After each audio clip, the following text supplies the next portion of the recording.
The crisp morning air filled Sergeant Mark Stevens' lungs as he continued his routine patrol through the dense mountain forest. The sun had barely risen, casting long shadows through the towering pine trees.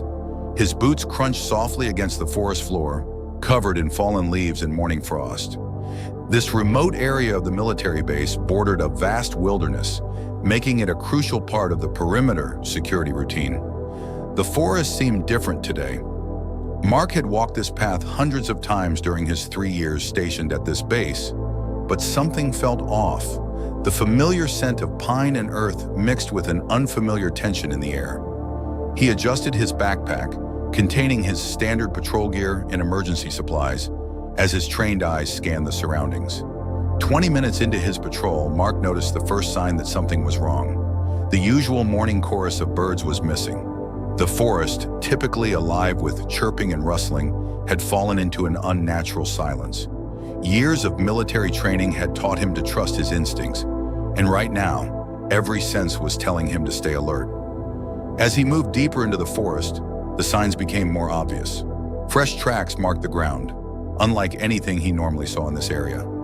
Large portions of mud had been disturbed, suggesting heavy activity during the night. Broken branches littered the path, some still showing fresh breaks with sap slowly oozing out. These weren't the marks of regular wildlife movement. They looked more deliberate, more human. Mark slowed his pace, carefully documenting the location on his GPS unit. The morning mist still hung low among the trees, reducing visibility and adding to the eerie atmosphere. He noticed more unusual signs: a piece of rope caught on a low branch, empty food wrappers partially buried under leaves, looking relatively new. The silence grew heavier as he ventured further from the main patrol route. Even the wind seemed to hold its breath, creating an unsettling stillness. The hair on the back of his neck stood up as he spotted something that made him pause. A clear trail of large paw prints in the mud, alongside what appeared to be boot prints. But these weren't regular tracks. They showed signs of struggle, deep gouges in the earth suggesting something heavy being dragged. His military training kicked in as he methodically surveyed the area. The signs pointed to recent activity, perhaps within the last day or two. The boot prints suggested at least 3 different people had passed through, their tracks overlapping in a chaotic pattern. But it was the large animal tracks that concerned him most. They were unlike anything he had encountered during his patrols. The morning light strengthened, filtering through the canopy above, but seemed to cast more shadows than it dispelled. Mark checked his radio, ensuring he maintained contact with base command. The atmosphere grew more oppressive with each step, the silence more pronounced. Years of military service had taught him to read these signs. Something significant had disturbed the natural order of this forest. As he followed the trail of disturbance, the signs of human activity increased. More broken branches, disturbed undergrowth, and what looked like tire tracks partially hidden by fallen leaves.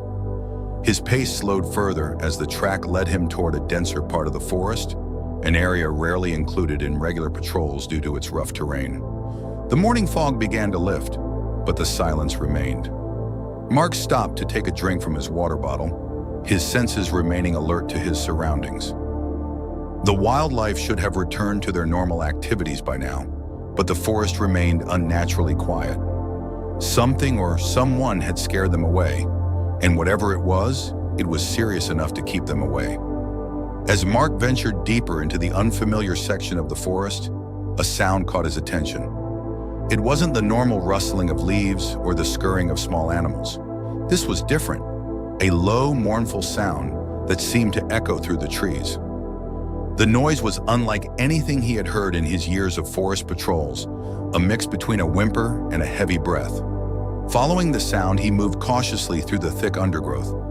The morning fog had started to thin, but dark clouds gathered overhead, threatening rain. The air grew heavier, matching the growing tension in his chest.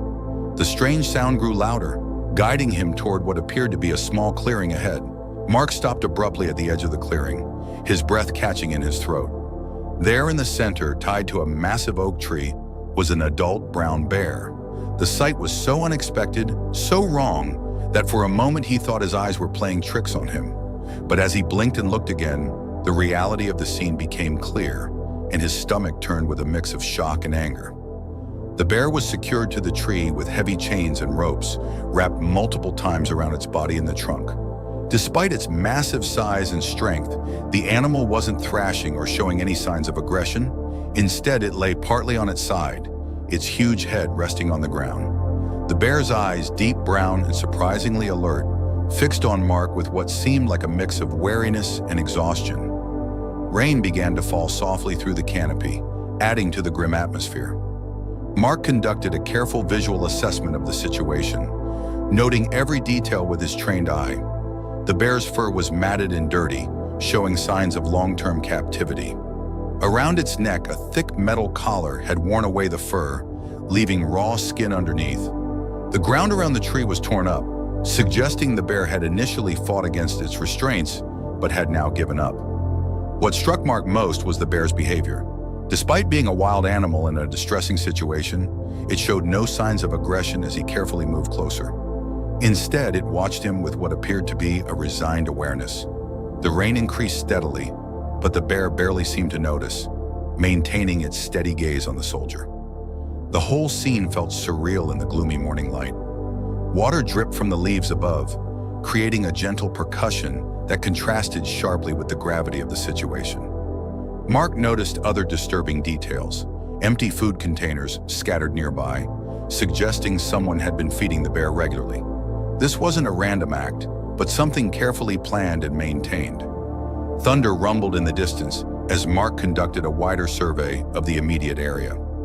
The bear's breathing was labored but steady, its massive chest rising and falling in a rhythm that seemed almost hypnotic. Despite its predicament, there was a dignity in the way it held itself, something that spoke of intelligence and resilience rather than just wild instinct. The rain continued to intensify, but Mark barely noticed it soaking through his uniform. His focus remained on the bear and the growing mystery of its situation. Questions raced through his mind, each more disturbing than the last. Who would do this? Why here, so close to a military base? How long had this magnificent creature been suffering here, hidden just out of sight of regular patrols? As another roll of thunder echoed through the forest, the bear lifted its head slightly, looking past Mark into the forest beyond. This simple movement revealed more details about its condition, patches of scarred skin visible through its wet fur, telling a story of prolonged abuse and neglect. The soldier felt a deep connection to the animal's suffering, recognizing in its eyes something he had seen before in rescued service animals, a mix of trauma and resilience that spoke directly to his heart. Mark knew he needed to document everything carefully before taking any action. Moving with deliberate slowness to avoid startling the bear, he pulled out his phone to photograph the scene. The rain had lessened to a light drizzle, making it easier to capture clear images of the disturbing situation before him.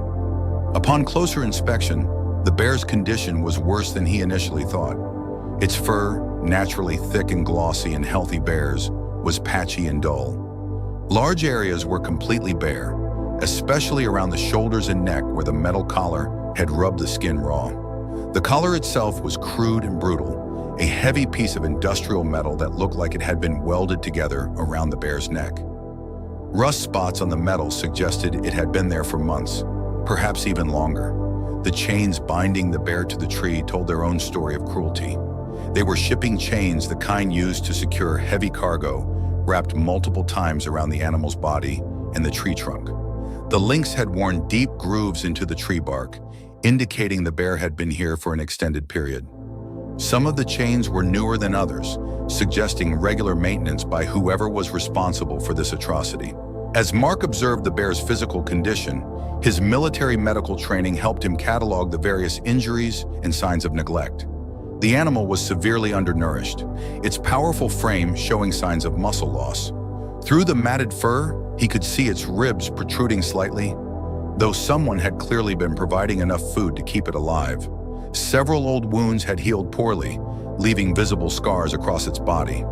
The bear's paws showed signs of infection, likely from constantly standing on the wet ground with no ability to move freely. Its claws were overgrown and broken, suggesting it had tried desperately to free itself in the early days of its captivity.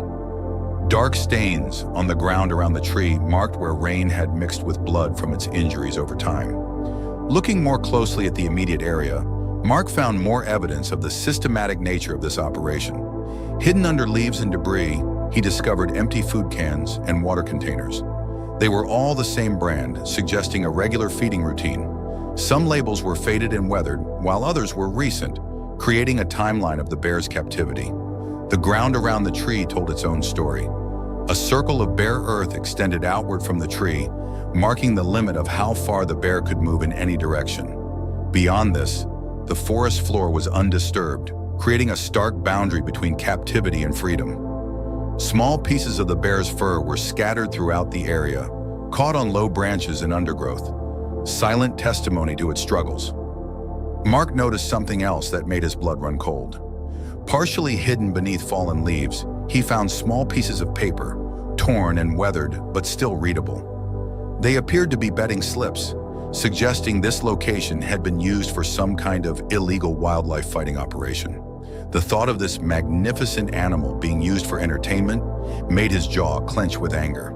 The bear watched him throughout his investigation, its eyes following his movements with an unsettling awareness. Despite its obvious suffering, it maintained a remarkable calm, almost as if it understood Mark was different from its captors. Its breathing remained steady but labored, and occasionally it would shift slightly, causing the chains to rattle against each other in a haunting melody of imprisonment. Fresh boot prints in the mud indicated someone had been here recently, probably within the last day. Multiple sets of tracks led away from the tree in different directions, confirming Mark's suspicion that this was an organized operation involving several people. The tracks were partially filled with water from the recent rain, but still clear enough to photograph as evidence. Following the most prominent set of boot prints leading away from the bear, Mark discovered a hidden path through the dense undergrowth.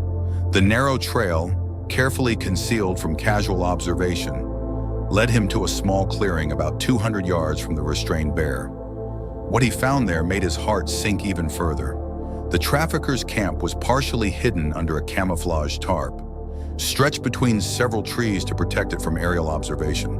Though recently abandoned, the camp told a story of long-term criminal activity.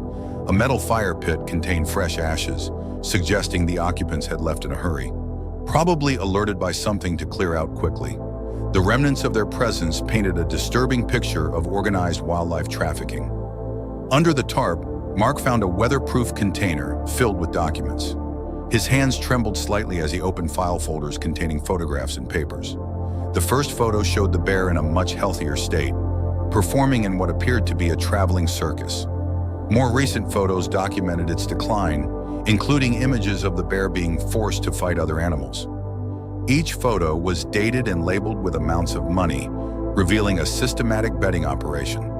A leather-bound notebook contained detailed records written in several different hands. Lists of dates, locations, and amounts painted a picture of an extensive criminal network. The bear was just one part of a larger operation.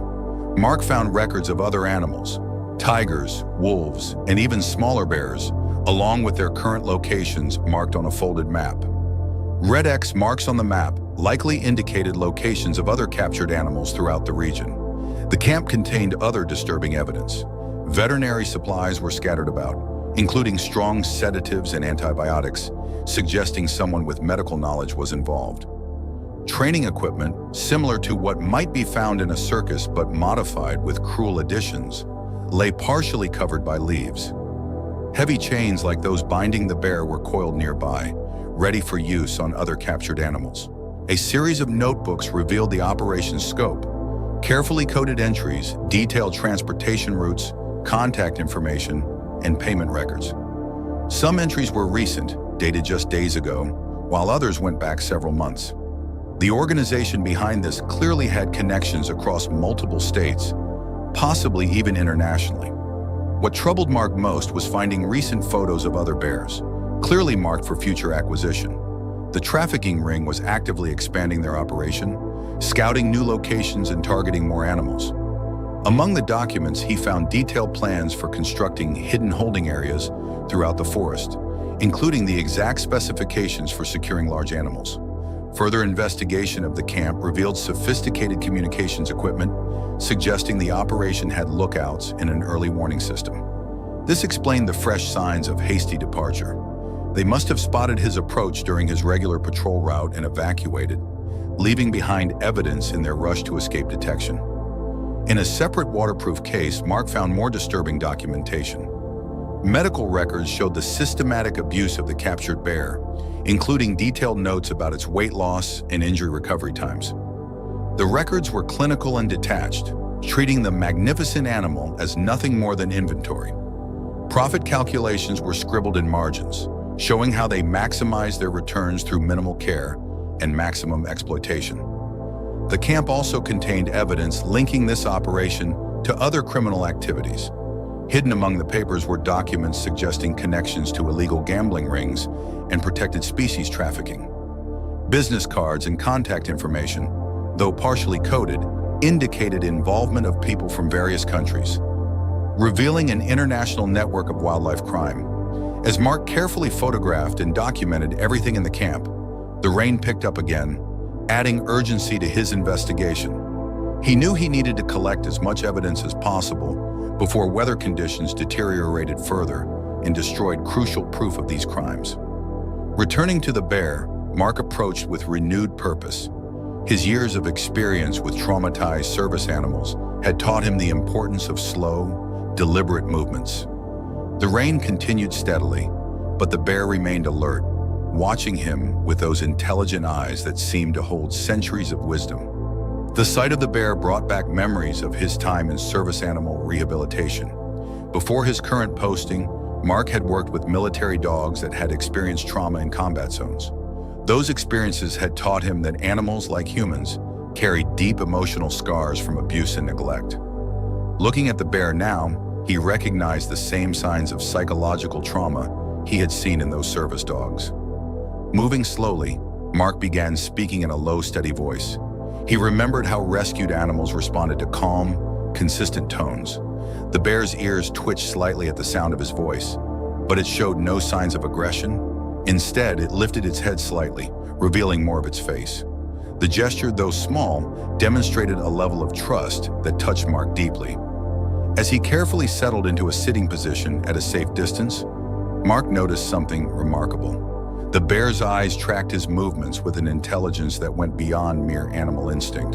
There was recognition there, an understanding that transcended the natural barrier between species. Years of captivity had taught this creature to read human intentions, and somehow it sensed Mark's genuine desire to help. Rain dripped from the leaves above, but neither man nor bear seemed to notice. Mark shared his own story softly, talking about the injured dogs he had helped rehabilitate, the ones that everyone else had given up on. He understood what it meant to be broken and to find the strength to trust again. The bear listened, its breathing becoming more relaxed with each passing minute. A deeper connection began to form as they sat together in the rain. Mark recognized in the bear's resilience something he had seen in his fellow soldiers who had survived traumatic experiences. Despite everything this magnificent creature had endured, cruel treatment, isolation, and abuse, it had maintained its dignity. Its spirit, though wounded, remained unbroken. Time seemed to slow as they studied each other. The bear's massive head tilted slightly, showing curiosity rather than fear. Mark noticed how it would blink slowly when he spoke, a sign he recognized from his work with traumatized animals as one of growing comfort and trust. Despite its massive size and natural power, the bear showed remarkable gentleness in its responses to his presence. Their shared moment was interrupted by distant thunder, but the bear remained calm, drawing strength from Mark's steady presence. He noticed how it would occasionally glance at the chains binding it, then look back at him as if asking for help. The intelligence in these gestures was unmistakable, showing an understanding of its situation and a hope for liberation. Mark thought about his own experiences with trauma and recovery. Like this bear, he had known what it meant to feel trapped, to struggle with circumstances beyond his control. His time in combat had left its own scars, visible and invisible. Perhaps this shared experience of survival created a bridge between them, an unspoken understanding that transcended words. As the morning wore on, the bear began showing more signs of trust. Its body language softened, muscles relaxing slightly despite the discomfort of its bonds.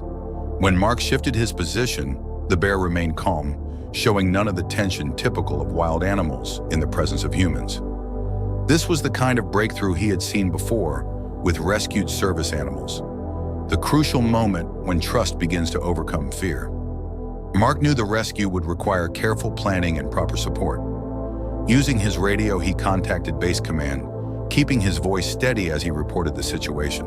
The response was immediate, a coordinated effort quickly taking shape. Wildlife authorities and a veterinary team were notified, along with local law enforcement to document the crime scene. The rain intensified as they waited, making conditions more challenging. Mark remained with the bear, maintaining the trust they had built. Within an hour, the quiet forest clearing transformed into a hub of focused activity. Wildlife rescue vehicles navigated the difficult terrain, their arrival announced by the crunching of branches and splashing through growing puddles. The veterinary team approached first, led by Dr. Sarah Chen, an expert in large wildlife rescue. Her experienced eyes took in the scene, noting the bear's condition and the complexity of its restraints. The bear tensed at the arrival of newcomers, but Mark's continued presence seemed to keep it calm. The connection they had formed proved crucial for what came next. Thunder rolled overhead as the team prepared for the delicate operation. The first challenge was administering a mild sedative, enough to keep the bear calm but not fully unconscious. Dr. Chen explained they needed the bear aware enough to move on its own once freed, as carrying such a large animal through the difficult terrain would be nearly impossible. The process of removing the restraints proved more challenging than anyone anticipated. The chains had become partially embedded in the tree bark, requiring careful cutting to avoid any sudden movements that might startle the bear. The rain made the metal slick, and the power tools they brought kept cutting out due to water exposure. Mark stayed near the bear's head, speaking softly and maintaining eye contact. Each time the rescue team approached with their tools, the bear would look to him first, as if seeking reassurance. The trust they had built became the foundation of the entire rescue operation. Team members worked in shifts, some holding tarps overhead to keep the worst of the rain off, while others worked on the chains. The metal collar proved particularly difficult to remove. Years of rust and exposure had practically fused it around the bear's neck. Dr. Chen worked meticulously with specialized cutting tools, careful to avoid causing any additional pain or injury. The bear remained surprisingly still during this delicate process, as if understanding the importance of cooperation. As the afternoon wore on, the weather continued to deteriorate. Mud made the ground treacherous, and the team had to constantly adjust their equipment to maintain safe working conditions. Local law enforcement documented everything, taking photographs and collecting evidence for their investigation into the trafficking operation. The breakthrough came after nearly 4 hours of careful work. The last chain fell away with a heavy thud, followed by the final piece of the collar. For the first time in what must have been months, maybe years, the bear was free of its restraints. The moment was charged with emotion, the team holding their breath as they waited to see how the animal would react. The bear remained still for several long moments, as if unsure what to do with its newfound freedom. Then slowly, it rose to its full height, muscles trembling with the effort. Despite its weakened condition, the bear's massive size reminded everyone of its wild nature. Yet there was no aggression in its movements, only a careful testing of its liberty. Dr. Chen and her team quickly set up a path to the transport vehicle, using food to create a trail. The bear would need immediate medical attention, and getting it to move voluntarily was crucial. Mark stepped back slowly, giving the animal space to make its own choices. The bear took tentative steps, seeming to test the ground with each movement, as if remembering how to walk without the weight of chains. The entire team worked together, maintaining a careful balance between guidance and distance. Their coordinated efforts paid off as the bear gradually made its way toward the transport cage. The rain had finally begun to ease, as if nature itself was acknowledging the success of their mission. The journey to the wildlife sanctuary took several hours through the stormy weather. Mark followed the transport vehicle in his own car, unable to simply walk away from the animal he had formed such a unique bond with. The sanctuary, nestled in a protected valley 50 miles away, specialized in rehabilitating rescued wildlife. particularly bears saved from illegal trafficking operations. The initial medical assessment revealed the full extent of the bear's condition. Beyond the visible injuries, X-rays showed old fractures that had healed poorly, telling a story of past abuse. Despite these findings, the sanctuary's veterinary team remained optimistic. The bear's blood work showed no major organ damage, and its calm demeanor suggested a remarkable resilience that would aid in recovery. Mark began visiting the sanctuary every weekend, watching the bear's gradual transformation. The sanctuary staff named the bear Atlas, inspired by its strength and endurance. Within weeks, proper nutrition and care began showing results. Atlas's coat regained its natural shine, and the wounds around his neck started healing, leaving scars that would fade but never completely disappear. The most remarkable changes were behavioral. Atlas showed increasing comfort in his new environment, exploring his spacious enclosure with growing confidence. The sanctuary staff noted how he would perk up during Mark's visits, showing recognition and what appeared to be genuine happiness at seeing his rescuer. The bear that had shown such remarkable trust during its rescue continued to demonstrate an extraordinary capacity for healing and forgiveness. The investigation into the trafficking ring gained momentum, sparked by the evidence Mark had discovered.